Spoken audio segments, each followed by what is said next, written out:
The strangers, believe me when I say, loving me is loving danger.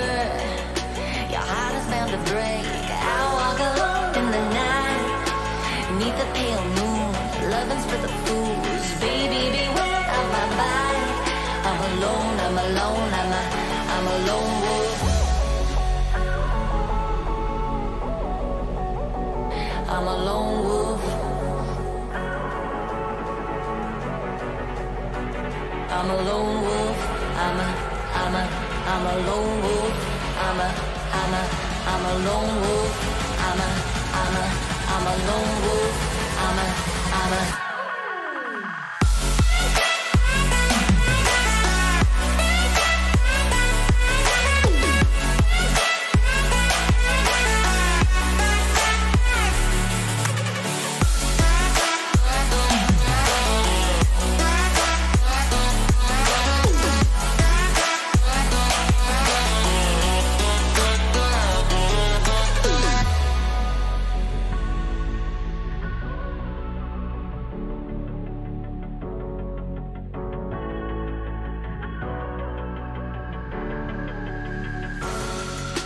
creeping through the shadows and the corners of your mind.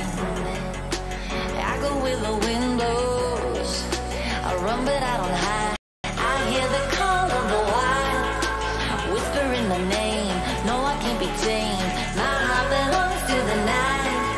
I'm alone, I'm alone, I'm a lone wolf. I'm a lone wolf. I'm a lone wolf. I'm a lone wolf. I'm a lone wolf. I'm a lone wolf.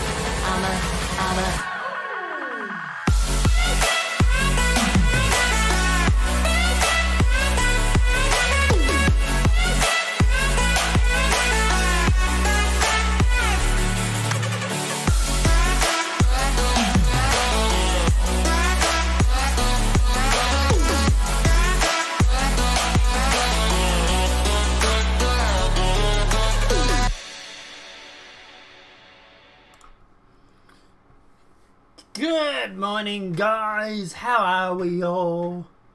Hey, this bright sunny morning in Australia.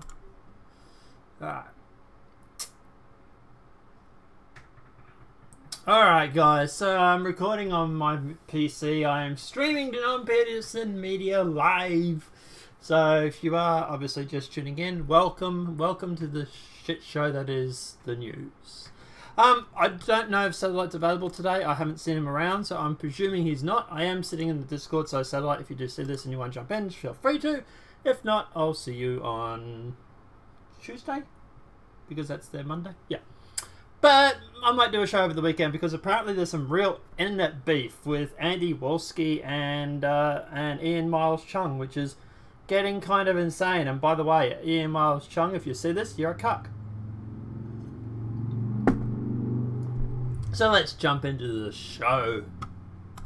So the first thing we're going to talk about today is some bit of an update on the whole get woke, go broke. It's yeah, bit of a follow-up to the hashtag learn to code that was going around a few days ago. So Vice Media is laying off 10% of its workforce. Who did not see this coming? Please let me know. The axe is swinging at Vice Media. The Brooklyn-based news outfit is set to slash 10% of its workforce, or about 250 jobs. Hashtag learn to code. The latest in the wave of layoffs that hit a new generation of media companies, including BuzzFeed and Huffington Post. That is not actually accurate. Hey Leah, how are you? Greetings from Mississippi. Hello. It's not actually just media companies. It's mostly left-wing media companies. So, yeah, they don't want to go distinguishing those two. But the fact is that this is mostly affecting the left-wing media. And the right-wing actually seems to be flourishing. But anyway, the fresh carnage of Vice was announced Friday by Chief Executive Nancy DeBuck, a former A&E chief who brought in last March and reports of a fat house culture and a company under its co-founder, larger-than-life ex-CEO Shane Smith. Yeah, a lot of these companies were relying on investments to keep floating and to keep growing, which is always a bad idea. That part is true. But they've also seen a lot of drop-offs too when it comes to their views. Facebook has gone through and changed their algorithm that basically is screwing over all of alternative media. It's not just, you know, people like me or the right wing or whatnot. It's everybody in alternative media that's getting affected. Funny how that seems to affect everybody. But yeah, at the end of the day, it's funny because these leftists were always ones arguing for censorship and arguing for, you know, Facebook to change their algorithm to censor InfoWars, and all of a sudden they're now crying poor because, well, they changed their algorithm, and it's basically censoring all of alt media. This to me is literally the establishment trying to curb alt media, because at the end of the day they are worried about how popular we are compared to mainstream media, and trust in the news is at an all-time low. I don't blame anybody for not tuning in into mainstream media anymore. You know, like literally some guy in his study, according to my subscribers, by the way, not me, can, quote, do a better job with the media. I've literally had people write in my comment section, "Oh my god, a red panda is doing a better job than mainstream media right now." Like, yeah, and that's not me boasting or anything like that, and I do appreciate all the comments and feedback, guys. But they are right. People like, for example, Mark Dice or Phil DeFranco to a certain point, or whoever it may be.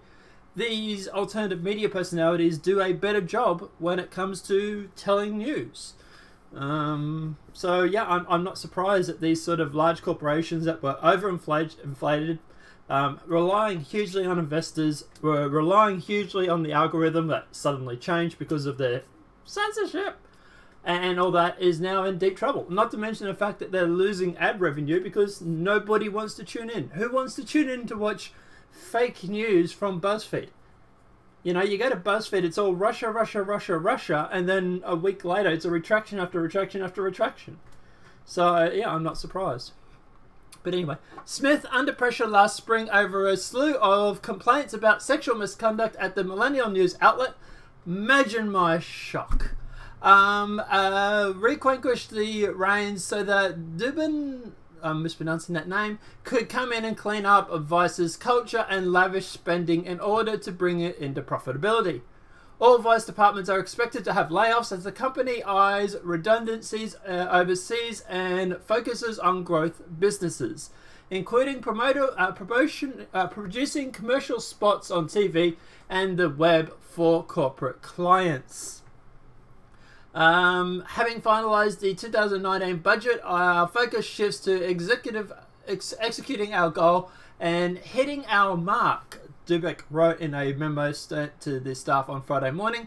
We will make Vice the best manifestation of itself and cement its place in long into the future. Vice will no longer divvy up its business country by country, instead organising it according to large regions and business lines. The bloodbath isn't surprising. Under Smith, Vice had expanded internationally at a fast clip with offices in far-flung destinations like Serbia, Australia, Austria, Denmark, Mexico, Romania, and the UK. At one time, Vice had been has seen as the hottest media company in the US with a 5.7 billion valuation, which to me is extremely overvalued, but regardless. But in 2017, Vice missed its revenue target of 850 million by more than 100 million, and the company is still not profitable. Dubek said last fall that she expects Vice to be profitable within the financial year, thanks to her cutting cost efforts. Changes at Vice came amid a reckoning on the online media publishers in recent years have been pumped up with billions of venture capital and traditional media outlets, which is true. This week, BuzzFeed laid off 15% of its staff at around 250 jobs. Separately, Verizon slashed 800 jobs from its media-owned units. It owns AOL, Huffington Post, and Yahoo. And I think there was also another company that got laid off as well. Had layoffs as well. Can't remember who now.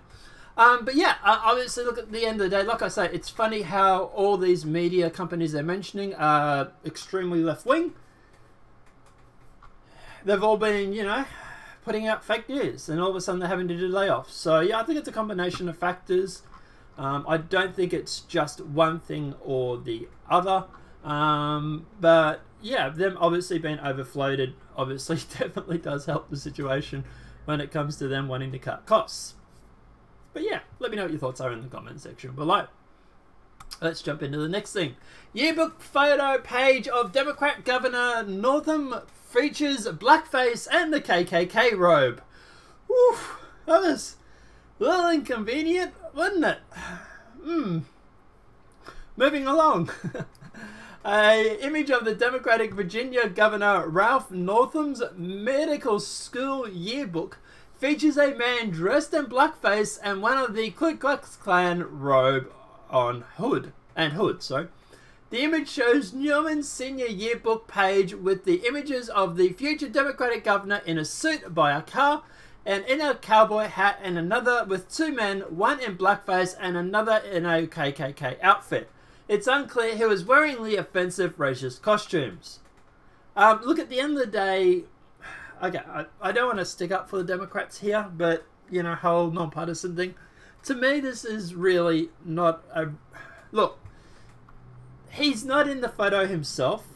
From what I get from this is more of a fact of his classmates were wearing the robe and everything like that. To me, this is not as bad as what people are claiming. If it had been him, I would have been fully on board. But look, I've got to be nonpartisan, guys. I've got to stick to the morals. To me, this to me is not really anything big as what the right is trying to make it out to be. Like I said, if he was in the photo, or if he was the one wearing the robe, or if he was the one wearing blackface, then sure. But this is more of a case of, hey, he was in this yearbook, and other people were in the yearbook also doing this, so let's blame him, you know, guilty of association. I know the left would do this, and I don't want to stoop to their level, so yeah, I don't really think this is as big as what people are saying it is. But let's keep going. I don't know, who knows, maybe I'll read more and I'll change my mind, but at the moment that's the way I read it. The Virginia pilot obtained a copy of the yearbook from Eastern Virginia Medical School Library. The spokesperson for East Virginia Medical School Library confirmed that the photo is indeed real, but distanced the institution from the racist image. The spokesperson stressed that the yearbook is a student activity and that the EVMS seeks to create an inclusive environment while wearing blackface, apparently. When pressured for more information, of the spokesperson told the Daily Caller they could not comment further. In other words, run for the hills. The government's office had not responded to the call's request for comment. The quote on the Democratic governor's yearbook page says, "There are more old ducks than old doctors in this world, so I think I'll have another beer." Both figures in the racist image seem to be holding cans of beer. Northam was launched into national spotlight for advocating for extreme abortion policies that have been constructed to support infanticide. And look, at the end of the day, like I said, look, to me, my view on this, guys, is, look, it's not him that's doing it. If it had been him in the photo, from my understanding, it's not him. Yeah, I don't think it's him. If it had been him in the photo, if it's him in the photo, then I would have a problem with it. But I don't think it's him. It's literally, he's in a yearbook with someone else that's doing this. Look, you go through my yearbook and there was guys at school doing drugs and stuff, you know, like, am I guilty of doing drugs? No. So, you know, yeah. But anyway, that's my thoughts on that. Let me know in the comment section below. FedEx worker frozen to death outside Illinois facility. This is actually kind of scary and kind of sad. Authorities in Illinois say the bitter cold played a role in the death of a FedEx employee whose body was found outside a delivery hub in the East Moline area, Malone, Thursday morning. Captain Darren Gullett of East Moline Police Department said the 69-year-old victim was discovered between two semi-trailers outside the freight facility by another FedEx employee at around 9:30 a.m.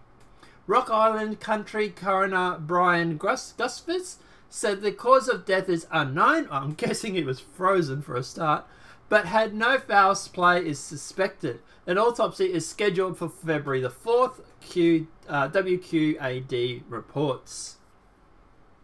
In the statement provided to AOL News, FedEx said that we are saddened by the loss of one of our team members and our sympathies go out to his family and friends. We are working with the local authorities as they investigate. Temperatures across the US Midwest dropped well below freezing this week, with certain regions recording wind chills as low as minus 70 degrees Fahrenheit. A wind chill of just minus 25 can freeze skin within 15 minutes. More than a dozen fatalities have been linked to the historical cold snap, including an 18-year-old University of Iowa student who was found unresponsive outside a campus building on Wednesday morning. Guys, don't go to sleep outside. You'll get your butt frozen off. But anyway, look, at the end of the day, obviously my question would be is, why was he sitting outside the facility? Why would they not let him in? Was there anyone not there? You know, what exactly happened? I do think this is just a tragic accident. I guess he turned up to work early and decided to wait it out, which is a real bad idea, I suppose. But yeah, look, obviously it's a tragedy, and yeah, kind of sad news, I suppose. So what was he, 69 years old? Like, yeah, poor bastard. But anyway, let's jump into some more bad news. Well, actually, it's good news depending on what you believe. Cory Booker announces he's running for president, and a move that shocks nobody. So, no, Windows not going to close. Senator Cory Booker, a New Jersey Democrat who rose to prominence as New York's charismatic and ambitious mayor, announced Friday he is running for president. Who would have thought? Booker chose the first day of Black History Month to launch his campaign. So, you know, no virtually signalling here at all. Timing the nod to Booker's own heritage, and suggests he will put it up at the centre of his pitch to voters. So he's going to run on identity politics. Well done. Congratulations. That's going to really make everybody happy, isn't it? Vote for me because I'm black. Regardless of what a good job I could or couldn't do. The history of our nation is defined by collective actions and by interwoven destinies, whatever, of slaves and abortionists, those born here and those who have chosen America as home, for those who took up arms and defended our country, for those who linked arms and challenged to change it. Booker narrates a video released on Friday morning, which features him walking through his Newark home. Neighborhood, sorry. Look, at the end of the day, obviously, this is another Alexandria Cortez moment, isn't it? Look at me, I grew up in Brooklyn, I grew up in the slums, I'm relatable. I'm Cory Booker and I'm running for President of the United States of America, he says in the video. Booker joins a crowded and growing Democratic field that is already the most diverse in history, with multiple women, one gay candidate, a Latino, and with Booker now in the mix, 2 black candidates. So, no identity politics running here whatsoever. His announcement comes nearly a year to the day from the Iowa caucus that started on the primary calendar. Booker plans to head to Iowa February 8th and 9th, and then to South Carolina on February 10th. He also intends to visit New Hampshire over the President's Day weekend. Booker is one of several senators running for president or serious contest considering it. Oh, I'm guessing he's running. He's literally put out the ad. At 49, he is the youngest among his Senate colleagues in the race. His age is not all that sets him apart. Booker is also unmarried and a vegan. Wow, he's really got those minority points, those victim points, doesn't he? 2 unique qualities among the emerging Democratic field. Like, why would someone being a vegan literally affect whether or not they can become president? Or why would anybody vote for someone because he's vegan? What? People, if you vote for someone, you vote for someone that you think is going to do a good job. You don't vote for someone because he's gay, because he's black, or because he's a vegan, or because he's unmarried, or whatever it may be.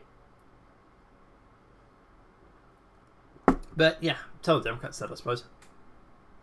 In his announcement video, Booker also notes that he's not the only senator who goes home to a low income. Right, yeah, sure. Please, Senator, please tell me how much money you are not making. Sure. Inner city community in New York, the first community that took a chance on me. And I'm waiting for the Daily Caller to come out about to where he actually lives right now, because I'm guessing he doesn't live in that area anymore. The Senate, Booker has at times favoured a pragmatic approach, teaming up with the like-minded Republicans on issues like criminal justice. But he's also emerged as a passionate interrogator of President Donald Trump's nominees, including Justice Brett Kavanaugh, who's at the confirmation hearing. Booker memorably unloaded in a heated Spartacus moment. I don't remember what he said. Can someone... Leah, if you're in chat and you remember, let me know, because it was really that... It was that impressionable, I completely forgot about it. Yeah. Public polling suggests that Booker is unknown to many Americans, but in a field where there is no clear frontrunner, he brings a raw political talent that some Democrats believe could make him a powerful contender. The campaign message of Booker, who's gifted orator on the stump, will center his signature themes of finding common purpose and the bringing about a revival of civic grace in American society, drawing a stark and pleasant contrast with President Donald Trump rhetoric. Obviously, this is CNN, so it's biased, so yeah, take that into account. While Booker has been reluctant to attack the president directly, he will not waiting to emulate his tactics. Trump has not hesitated to target the senator, saying during a White House event in October that Booker ran Newark, New Jersey into the ground. Oof. It's probably accurate, actually. And it just keeps going on for that. Look, at the end of the day, oh, this might be interesting. Comparisons to Obama. Booker attended Stanford as a star football recruit player for 4 years, but in his own admission, never breaking through the college level. With an elite law degree in hand, Booker bypassed more lucrative opportunities. So, yeah, you know, grew up in the slums, but apparently went to one of the best colleges. Interesting. Yeah. Look, at the end of the day, I would say that this guy's probably elitist. I would say, I had to step out of the room and miss what you asked me. Oh, I was just asking if you remember what Booker said during his Brett Kavanaugh speech, when he was going on about Brett Kavanaugh. Do you remember what he said? I was just being a bit sarcastic, to be honest, but yeah. As for Booker, look, go for it, knock yourself out, you know, see how you go. To be honest, I don't think he's well known. I don't think he has a... Look, he has as good a shot as any, but that's not really saying a lot compared to the rest of the people in the Democratic Party. So, yeah. At the end of the day, him passing himself off, he said he was Spartacus. Oh, okay. Not cringy at all then, huh? Cool. But yeah, like I said, at the end of the day, I don't think this guy is... You know, I grew up in the slums. Oh, look at me, relatable sort of person. I think he's about as reliable as AOC. And, you know, everybody likes to go on about how she won the election. Not really. She won it with like 15% of the votes. So, you know, it wasn't a real good win for her. So, yeah. But anyway, well, obviously, look, we'll see what happens. At the moment, I think the 2020 is looking pretty good for Trump. But that said, Trump has to obviously keep up. He has to build the wall. If he doesn't build the wall, he's going to be in a world of trouble. But anyway. US suspends nuclear arms control treaty with Russia. You know, for people that like to claim that he was that Trump is influenced by Russia, he seems to have a bit of a knack for going against them, doesn't he? He said he was going to be Spartacus, release info that he had already been released. Oh, okay. Oh, I remember that now, yeah. I remember that. Yeah. Oh, wow. That was him. Holy shit, that was cringy. Alright. But yeah, the Trump administration said on Friday it was suspending one of the latest major nuclear arms control treaties with Russia, following 5 years of heated conversations between the two powers that failed to resolve a long-running American accusation that Moscow is violating the regime-era agreement. You know, it's good that we have such a puppet of Putin that he suspends nuclear treaties between the two countries that could lead to war. Yup, puppet, alright. Secretary of State Mike Pompeo announced the decision declaring the countries must be held accountable when they break the rules. He said the United States would terminate the 1987 Intermediate Range Nuclear Force Treaty in 6 months unless Russia destroyed its ground arsenal of intermediate range missiles and launchers. We can no longer be restricted by the treaty while Russia shamelessly violates it, he told reporters in Washington. So far, Russian government has been unwilling to admit that a missile that is deployed near European borders violates the treaty terms, Moscow asserts the missile does not fly far enough to breach the limits established in the accord that until recent years was considered a gold standard of arms control treaties and procedures to verify compliance. The United States has insisted Russians' action sank the treaty, but the Trump administration's real aim is to broaden its prohibition to include China and other countries. Constrained by the treaty's provocations, the United States has been prevented from deploying new weapons to counter China's efforts to cement a dominant position in the Western Pacific and keep American aircraft carriers at bay. China was still a small and unsophisticated military power when Ronald Reagan and Mikhail Gorbachev, the latest leader of the rapidly weakening Soviet Union, negotiated the INF agreement. Look, at the end of the day, what's my view on this? Look, it could be the whole China thing. Sure, maybe. Yeah, I don't know. Look, to be honest, I would say it could be a bit of both. The Americans are probably sitting there thinking, look, at the end of the day, we don't have to, Russia's not following these rules.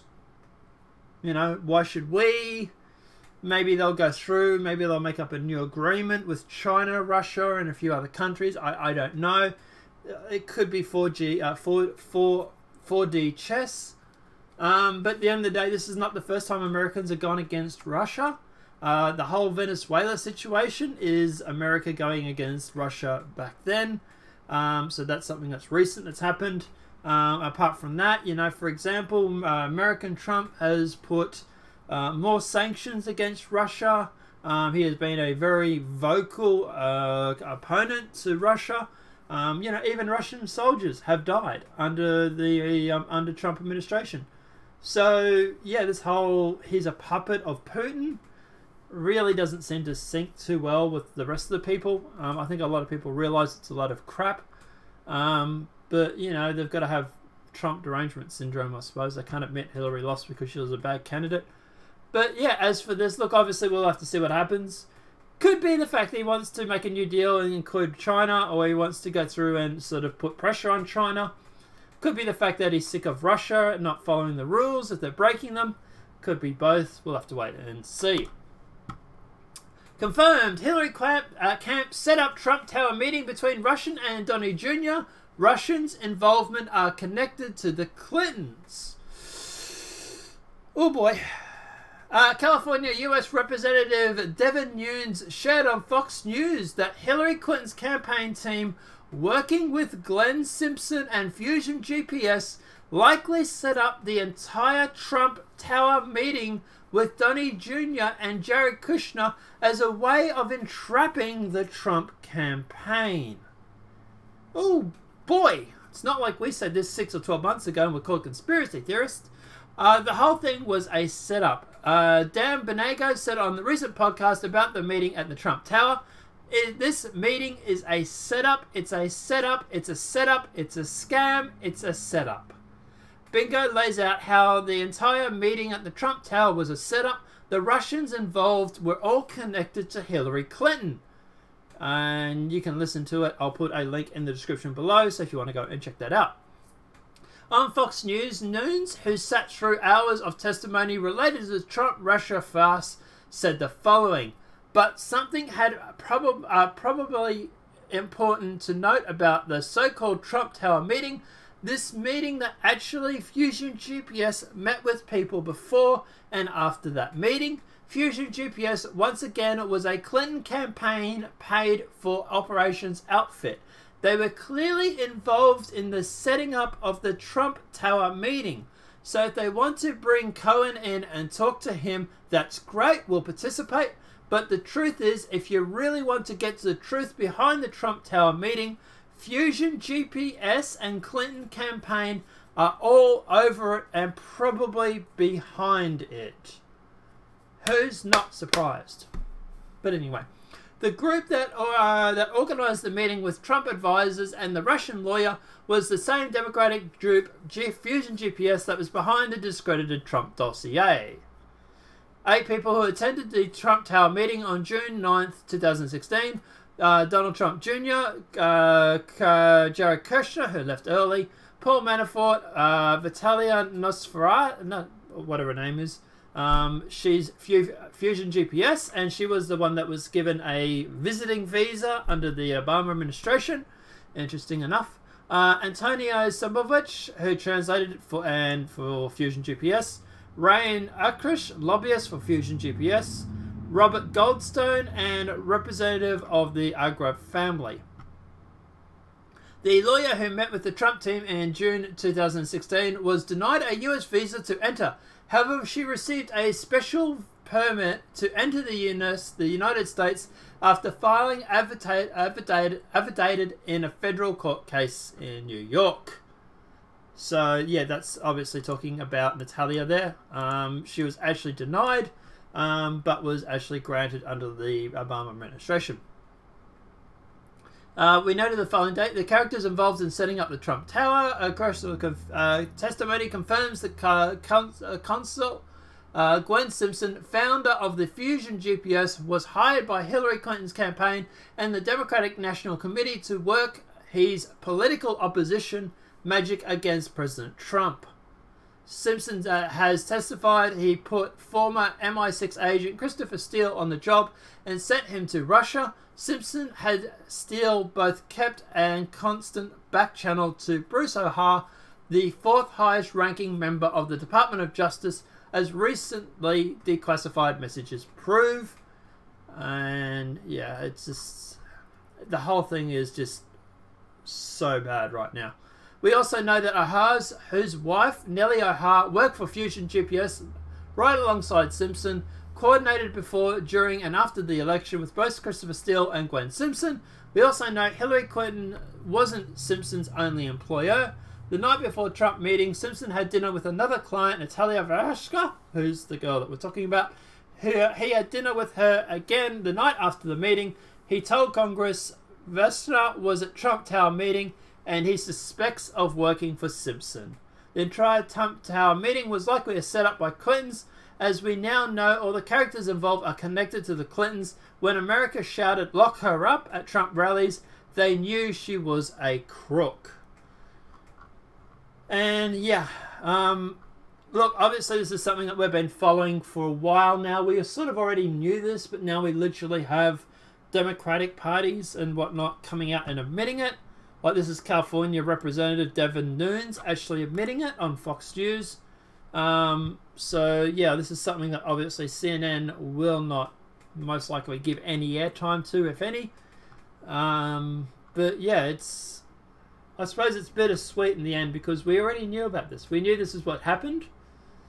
But, you know, I suppose, yeah, I don't know.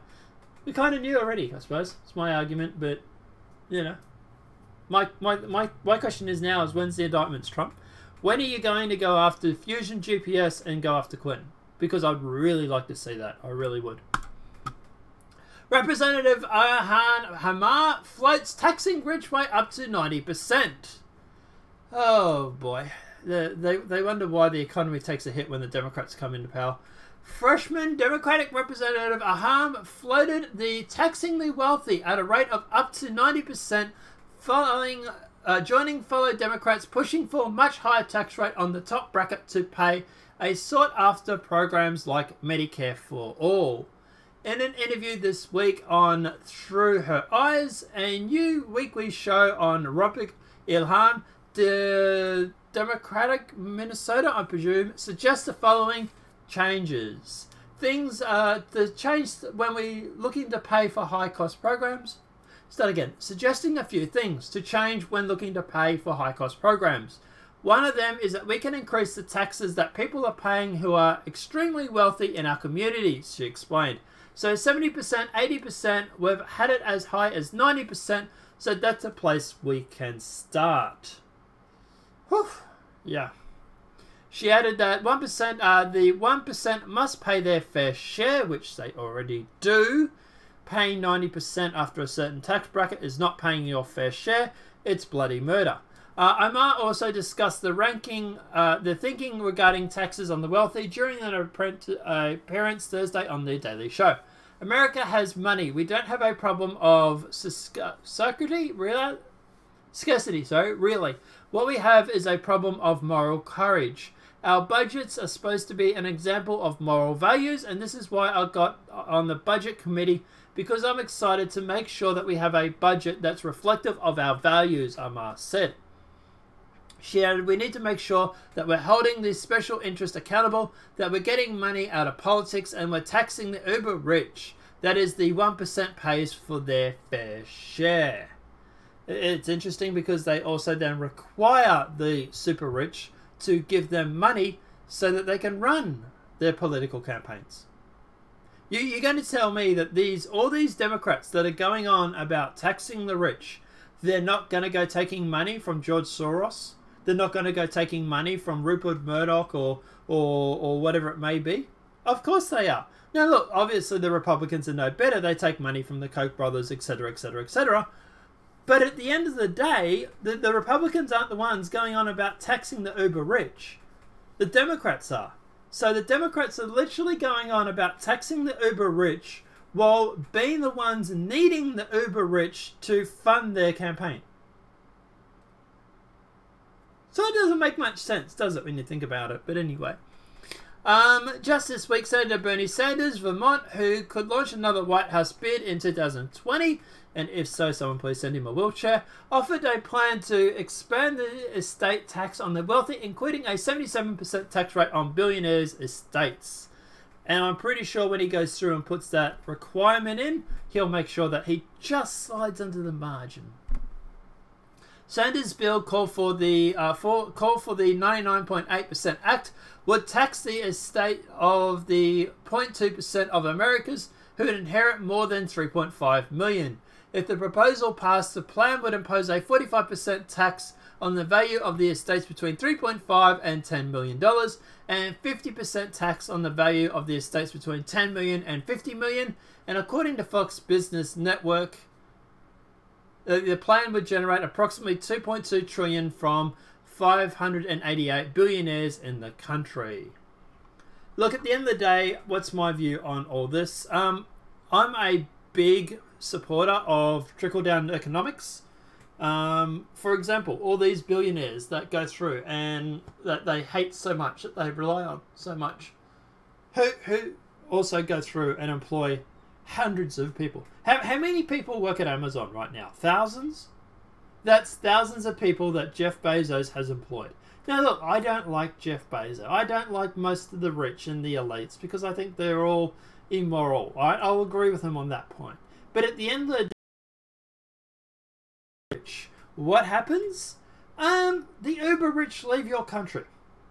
They shut up shop and they move to other places like China or Europe or wherever it may be. And you lose all those jobs in America. You lose all that income in America. And you basically get pre-Donald Trump 2016. Where, you know, the unemployment rate was higher. You had less people, more people on food stamps, more people on social justice, on social welfare. And at the end of the day, yeah, great for the government, because I suppose if you're relying on the government to feed you because they've sent all your jobs overseas, well, then you're sort of controlled, aren't you? And that's probably their plan, you know. And it's like these whole social systems that they want to keep incorporating. Look, I'm in Australia, right? We have Medicare for all, basically, and at the end of the day, it's not a perfect system that everybody wants to make it out to be. And at the end of the day, we have a much higher tax rate on our taxes than America does. It's something that a lot of these Democrats don't want to admit. Like, my tax rate at the moment for a low income earner is around 35%. Plus, we also have another 10% on every goods or service that we sell or that we buy. So, for example, if I go down and buy a new graphics card for a computer, that has 10% GST on it that the government get. If I go and buy a pack of Doritos or a bottle of Coca-Cola, whatever it may be, all that stuff has 10% on it as well.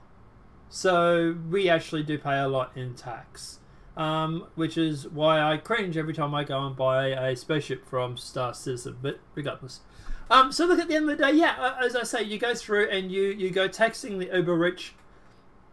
They leave your country. They go over and they start making jobs in China, which is what the Democrats want, I suppose. So it kind of works into their favor. But yeah, no, it's a bad idea. The rich start leaving your country. You get similar to Venezuela. You know what happened in Venezuela? The oil prices dropped and they started seizing all these private properties. And all these rich billionaires decided to pull out faster than my couch. And all of a sudden, yeah, Venezuela falls into depression or recession or whatever it is at this point in stage. You literally have people eating lions and animals over in the zoos because they're that hungry. Because they can't get food. So yeah, this whole idea is a bad thing. If you want proof of how trickle-down economics does actually work to a certain point, you look at, like, for example, when they want to go over in South Africa and they're trying to encourage people and they're trying to turn back the poverty over in South Africa. What they do is they go through and they would give out money to a lot of people. They would give out all this money to a lot of people. And these people would then go through and then start up businesses which would employ people. And this trickle-down economics actually worked. And yeah, at the end of the day, it's a similar thing with the billionaires. The billionaires go through, they start up their businesses, they employ thousands of people who then go through and who then get off welfare, who then pay taxes, and who go and buy food from their grocery store, who then all of a sudden needs to go through and put more staff on because, hey, all of a sudden we're selling $100,000 worth of groceries a week instead of $10,000 or whatever it may be. So yeah, this whole trickle-down economics, it does actually work. The Democrats don't want to admit that because they want to tax the rich because, well, we kind of need the rich because we need to pay for these social systems. But when the rich don't longer want to be a part of your country and they're moving all their money overseas, who's going to pay for your social systems then? After you've pushed all the rich out of your country, what's going to happen to your social systems? Because you're literally needing them to pay for them. And after a year, I really don't think Jeff Bezos is going to stick around to get taxed an insane amount of money so that he can pay for Medicare for all. But of course what they'll do is they'll just move the tax bracket down further and they will start taxing the next bracket down higher, and then after they move out they will then tax the next bracket down lower, and they will just keep going down the scale until they've basically bled everybody dry. And hey, we'll have communism. Yay! But anyway, typhoon epidemic spreads across liberal utopia of Los Angeles due to mountains of trash, growing homeless populations. Woof. The typhoon epidemic is worsening in the liberal utopia of Los Angeles, California, due to a growing homeless population and mountains of rats-infested trash. Nothing says progressive more than a medieval infectious disease like typhus spreading throughout the city in the year of 2019. But it's progress. Thanks, Leah. Typhoid is mainly spread across the homeless population through fleas that live on rats and rummage in heaps of trash. However, Liz Greenwell of the Deputy City of Attorney, who works in the City Hall, contracted the disease. Symptoms of the typhoid include fever, headaches, and a rash. Untreated causes are fatal. It felt like someone was driving a railway stake through my eyes and out the back of my neck, Greenwell told NBC4. Who gets typhus? It's a medieval disease that's caused by trash.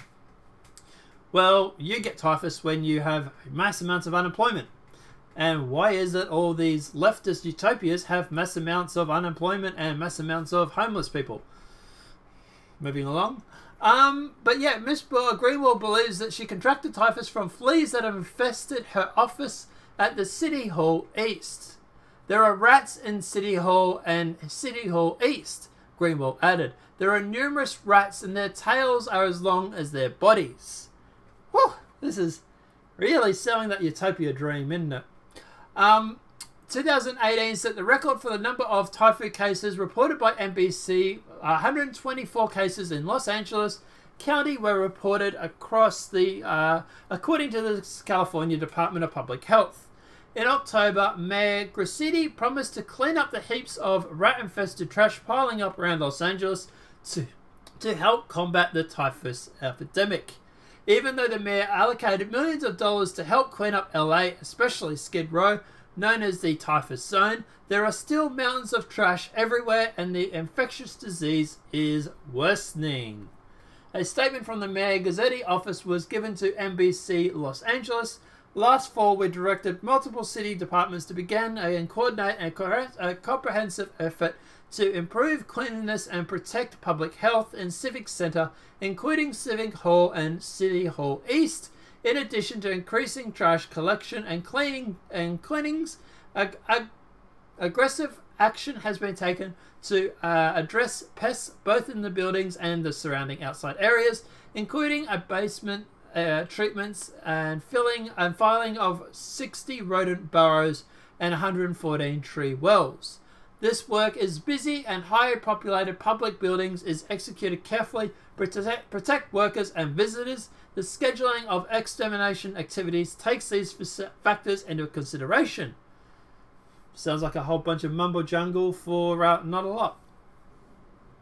Look, at the end of the day, what's my view on all this? Why is it always these leftist utopias or shitholes? Like California was once a bustling society. It was like back in the 60s and 70s and even up to 80s, it was like the place to be. It was roaring along back when the Republicans ran it. Weird that. But yeah, like I say, look, obviously, look, we know the Democrats are against businesses per se. They're against the rich. They've literally made that abundantly clear with this article. And at the end of the day, what happens when you go against the rich? Your population becomes unemployed. Your population can no longer feed themselves and they have to rely on government handouts and stamps and food stamps and stuff like that. And you get this. You get people who literally have typhus epidemic in 2013. This is a disease that was back in the medieval days, remaking a resurgence in 2019 because of liberal shitholes. Like, holy shit, how far down does your society have to sink before you might sit there and think, maybe we have a wrong idea about this. Maybe we're not the best people to run countries, or maybe our liberal policies might be causing us to become more regressive than progressive.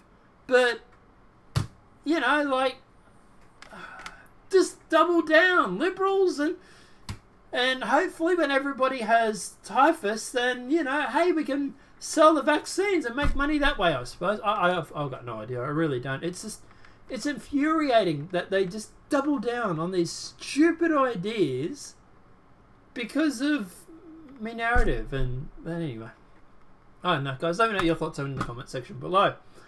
Last story for the day, and I'll let everybody get going. Donald Trump ready to run in 2020. I love doing it. Good. Please do, because we need you more than ever. But yeah, Donald Trump demonstrates new energy for his job as President of the United States in an interview published Friday. And it's going to trigger all the libtards. Maggie, here's the bottom line. I love doing it, Trump said to New York Times reporter Maggie Herbrand. I don't know if I should love doing it, but I love doing it. The president did an interview with Times on Thursday afternoon and spoke about running for re-election in 2020. This is not such a big thing because at the end of the day, we knew that Melania Trump is behind him. She came out and said a few months ago that she supports her husband rerunning for president, and that she's happy that he's doing it. So we knew he was going to run anyway. So yeah, that's a pretty good sign.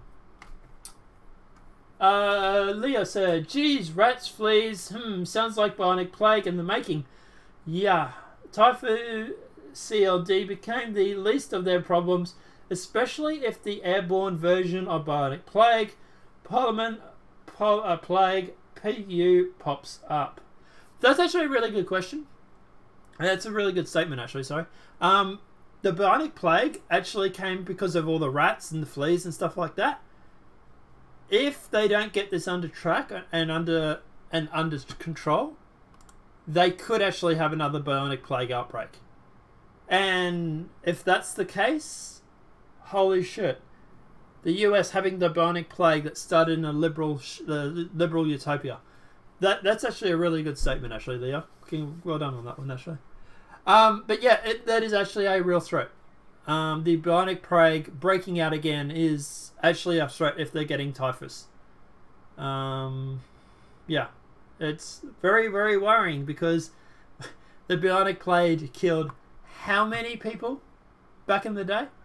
Actually, how many people did the bionic plague?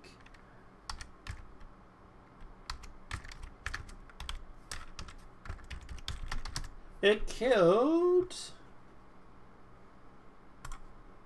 50 million people back in the day.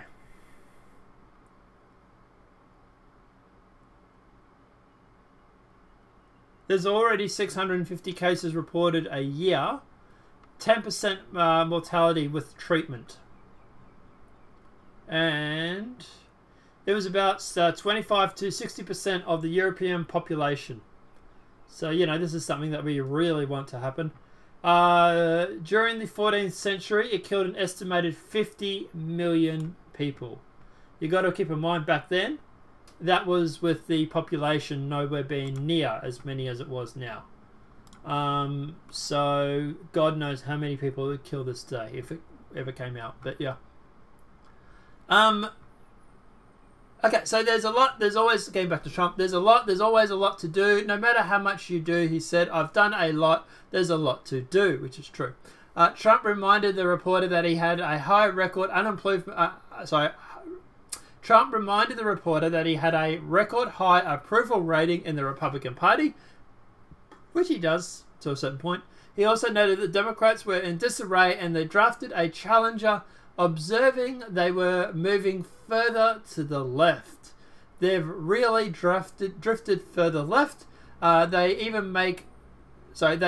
may even be too far left for you folks, you know, he said. I'm not even sure, but they've gone pretty far out there.